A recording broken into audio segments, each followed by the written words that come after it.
Hey, I'm John Barr. I'm the owner of Old Northwest Genealogy, and today I thought I'd share with you guys how to research probate records using the FamilySearch Catalog. Now, the FamilySearch Catalog's been around for a long time, and it's intimidating to some people. To others, they just don't know it exists, and they don't know there's a lot of records that are not indexed that you have to search the catalog to find. So today we're going to go through and we're going to show you how to search that catalog to find probate records. We're going to take a look at looking through their indexes, looking through their probate packets, and a little bit of what information you can find in these probate packets and why they're so important. So let's dig in and see what we can find. So we get logged into FamilySearch, and when you log into FamilySearch, you'll see a screen that looks similar to this based on your search patterns. You go up to the taskbar, in the drop-down menu under Search, click on Catalog. Now, the link to this page is at the bottom of your screen, but as this page populates, you'll see that you can search by place, surname, title, author, subject, or keywords. My personal preference is to search by place, although there are circumstances where I will conduct a search under one of these other titles. Now, under place, you can search by any jurisdiction you choose. You can search by city, county, state. In some cases, you may even be able to search by township. Today, we're going to search by county, and we're going to search Fairfield County, Ohio. And as I type this, you'll see that it populates a list automatically of any place search that names Fairfield in it. We'll go down here to United States, Ohio, Fairfield, and we'll click on that.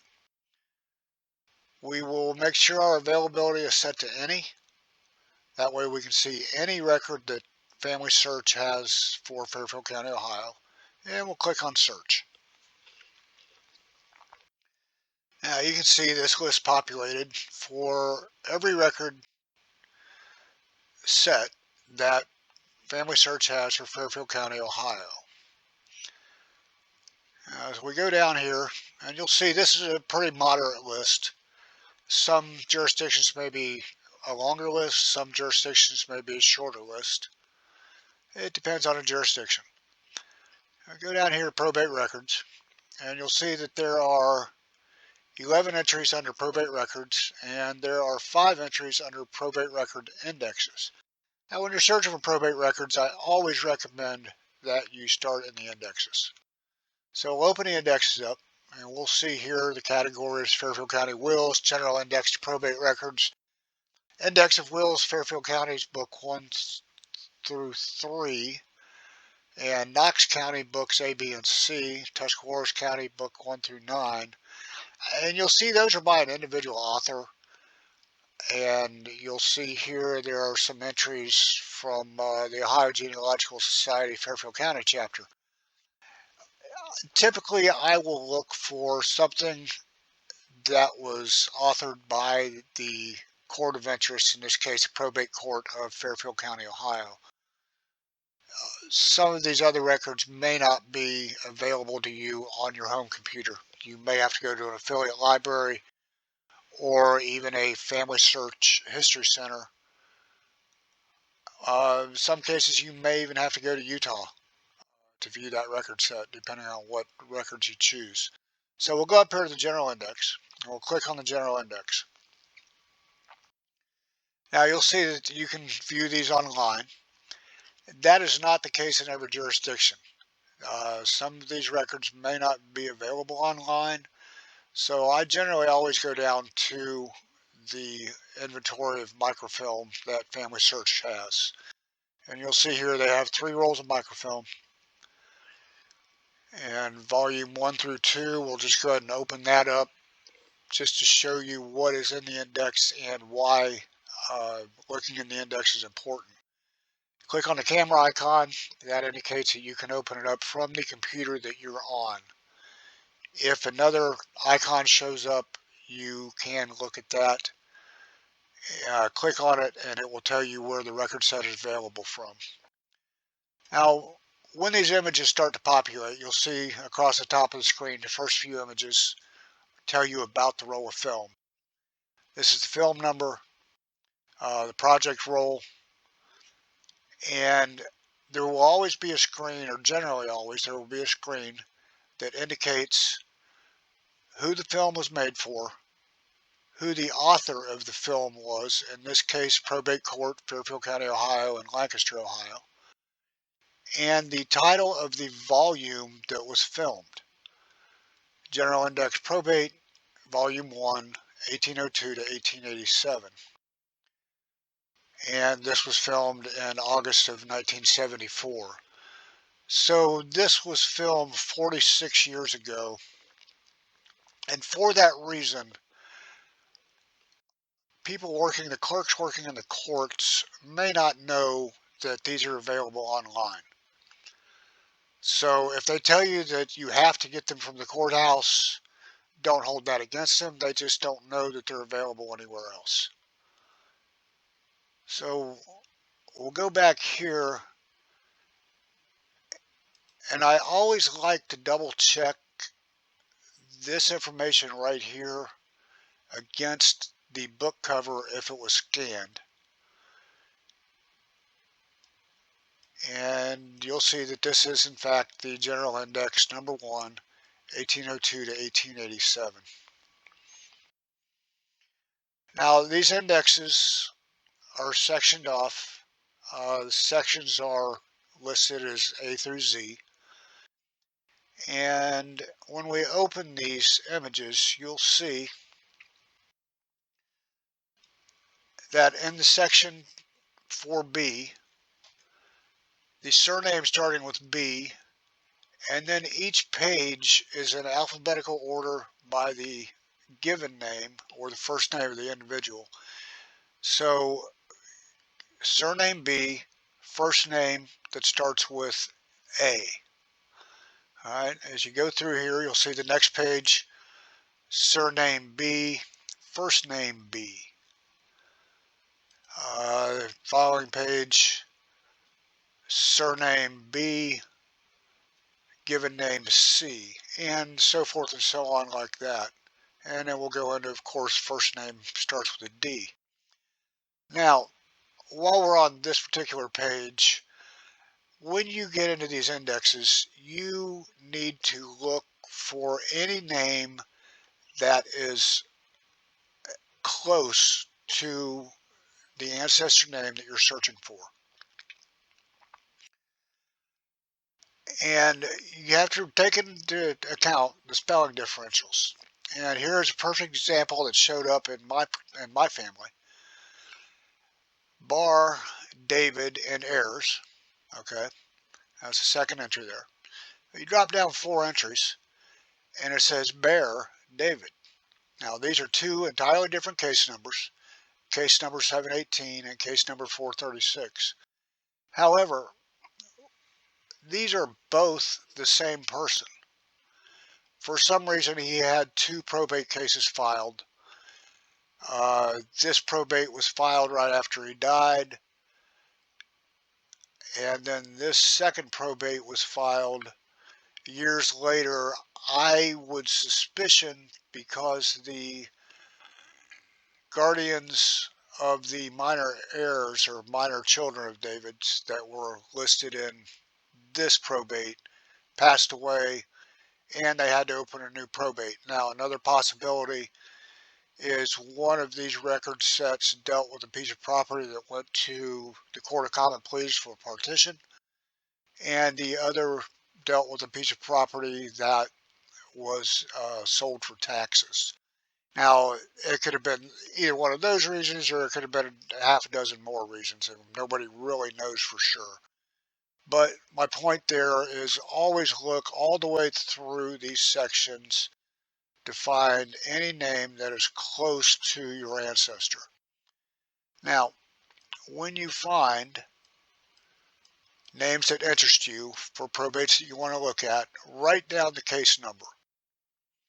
All right, so case 718, case 436, that is how you will locate the probate packets. So we are going to go on through here and we're going to find David's father, and his father's name was Joseph. And I want you to take into account the spelling of the name, Barrbear. And this is again just going to be an example of different spellings of a name. And I'm sure I'm not the only person that has run across this issue. Now, I just happen to know that he's listed in this image. I'll blow this up a little bit. And we go down through here and we've got Beery, Buff, Bauer, Black, Ball, or Beal rather. And there's Bear Joseph, and Bear spelled B-E-A-R. And he is case number 259, and that is David Barr's father. So we write down case 259 because we want to look at that. And we run down through this list.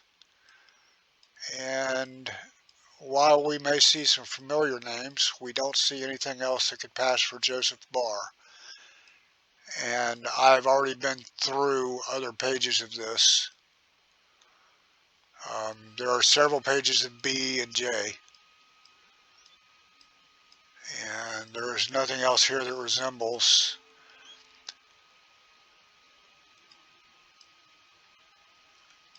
Joseph Barr. So let's go back a couple of pages, and we know now that we need to be looking for case number 259. We're going to back up a couple pages here, back to that main index of records. And when we get to that main index of records, we're going to close this out and open up probate records, of which there are 11 entries. And we're going to go down through here, and we're going to go to the Ohio Fairfield County Probate Estate Packets. Now, the estate packets are an important part of the probate. They contain every piece of paper that was ever filed with somebody's probate. So we're going to open that, or at least they're supposed to. We're going to open that up, and this is where you start needing to know that case number. You'll see these films are in order of case numbers. So case number 1 through 36, case number 37 through 68, on and on and on. And it goes all the way down through here. And you can see I'm scrolling through this pretty quick. That is one of 3 pages, just to give you an idea of how many probate cases there are. So you really want to have that case number written down so you know what you're looking for.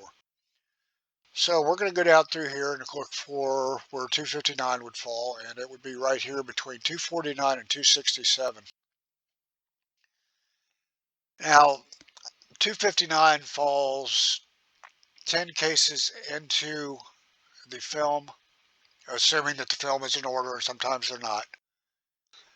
But there's a reason you want to have an idea of that. You look at this, and this is only 18 cases on this film. But when you open the film, you realize this is not a short film. There are 1,000 images in this film. So you can see that some of these probate records, some may be 5 pages, some may be 3 pages, some may be 60 pages. I have seen probate records that are in excess of 100 and 120 pages. So just to start off with, we're going to guesstimate and go down to around image 400. And all you have to do is type in the image number there that you want to go to and hit enter. Now that's going to drop down into that roll to image number 400. As you look at some of these images, you'll see they're a little distorted. And when you click on some of them like this, you'll see that's actually a packet envelope. And when you blow that up, you will see that the case number is on that envelope. So you just need to go through, identify your envelopes. That case is 258 and we want 259. So we're going to close that down. You need to go through here and kind of learn, figure out how to identify the envelopes. Here's another one. Okay, that one is case 259, and that is Joseph Bear's estate. These are not always going to be in the same order as this probate. Um, this one happens to be the first envelope scanned was a sale bill and the inventory. And as you go into this, you're going to see that this sale bill and inventory, I believe the inventory is first, gives a lot of insight into what Joseph Barr owned, what kind of life he may have lived.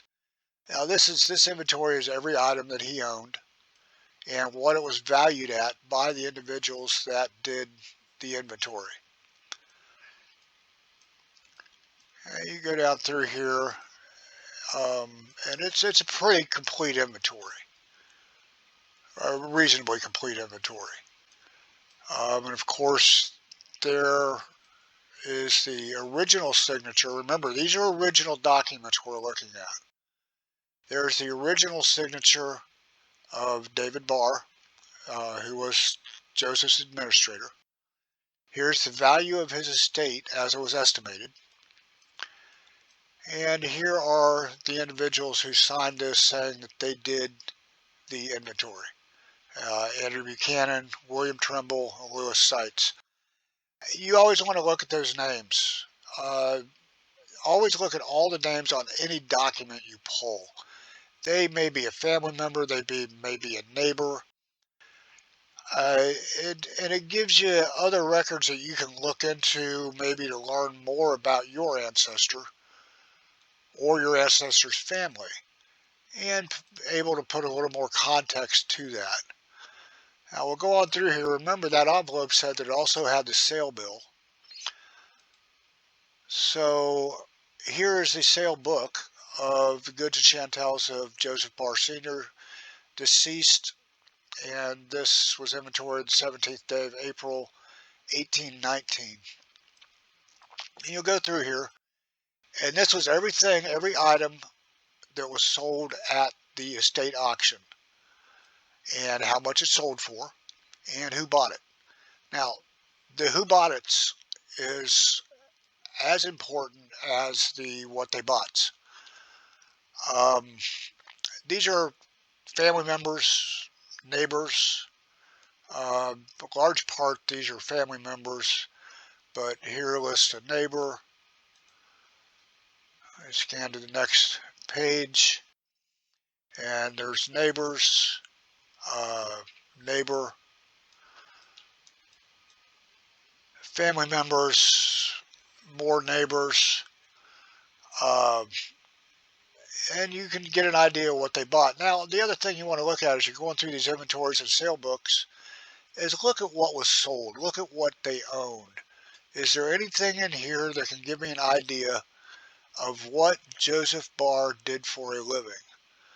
Now, as we go through here, we find a lot of household goods, bedstead, uh, a lot of, I believe that's cutting boards, shoes, skillets, grindstones, hats, saddlebags.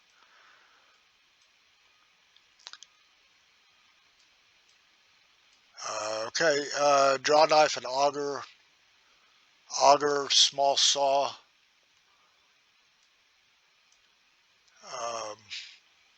2-inch auger, planes, a lot of planes. Now this would be an indication that he was a carpenter of some sort. With all these planes, I would go out on a limb and say that he was probably a finished carpenter of some sort. And you can get that information out of a lot of these sale records and inventory records. Here's a bunch of books.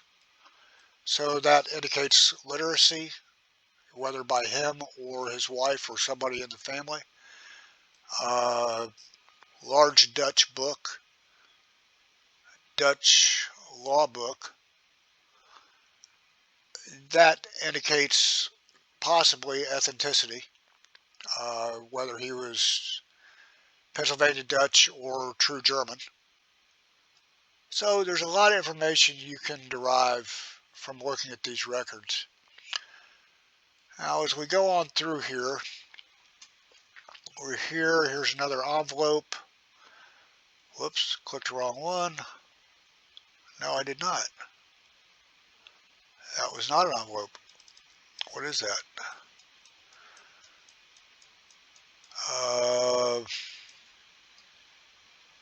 It is a receipt, and I'm not sure what it's for.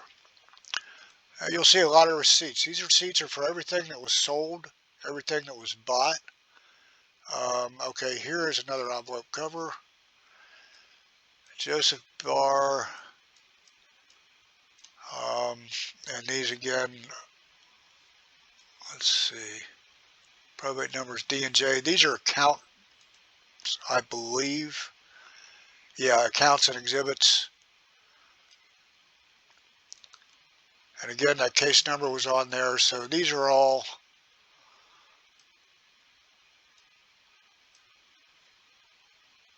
receipts of items paid out by the administrator or items paid to the administrator. And you can read through these receipts. You can learn a lot from reading these receipts. You can learn, in some cases, if there is something to probate from where they used to live, you can learn where they used to live, or at least another location that you may want to research. There's a ton of information in these receipts. Now, the one thing that you may get lucky and find, and we did in this particular probate, let's see if I can find it. If I didn't just pass it, I may have just passed it. Joseph Barr's will. Now, you will not always find a copy of the will in a probate packet. But if you do, remember that the copy of the will in the probate packet is the original will. The copy of the will you find in a will book is a transcribed copy. So these original copies are invaluable. And they're invaluable for a couple of reasons. Other than just the normal importance of a will that names heirs and children and wives, etc. They contain the original signatures of the person whose will it is, who testated the will. Now, here's Joseph Barr's original signature, and you'll see that this name he wrote in German. He spelled his name Joseph with an F, and he spelled Barr with O with an it was an emulet over it, and that was the German spelling of Barr. So you can learn a lot of things like that. Aside from the fact you can learn that he was illiterate, which we'd already pretty much given into. The original signatures of the witnesses present when he signed his will. John Van Meter, George Hootishell. And those original signatures are important, and again, you want to look at those witnesses. And of course, obviously, you want to read the will if you can find it, whether it's in here or in a will book. Here he names his oldest son Joseph Barr, youngest son David Barr.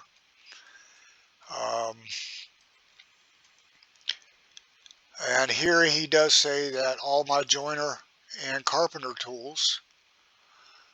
So he was in fact a joiner, which is a finished carpenter. So there's a lot of information you can pull out of these. I believe in this probate somewhere we found a receipt to his son for keeping him in lodging up until the day that he died, and it gave the day that he died. That is the only record of his date of death that we've ever found. So as you go through these probates, and go through them receipt by receipt, and you'll be amazed at the information that they contain. Now, I would recommend always that you download all of these papers or all of these images. The unfortunate part of that is you have to download them one at a time. You cannot go through and hit, control and highlight every one of them and download them at one shot. You have to download them individually.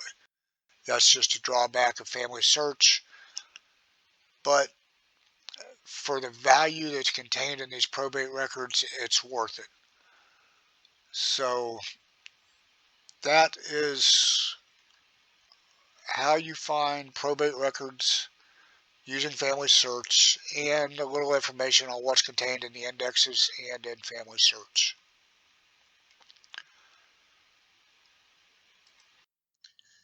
So I hope everybody found that useful. I hope everybody learned a little something from that. At the top of the screen is a link where you can contact me with any questions, and I will go out of my way to answer any questions you may have or help you with any issues that you may have. So enjoy your time on FamilySearch, and happy hunting.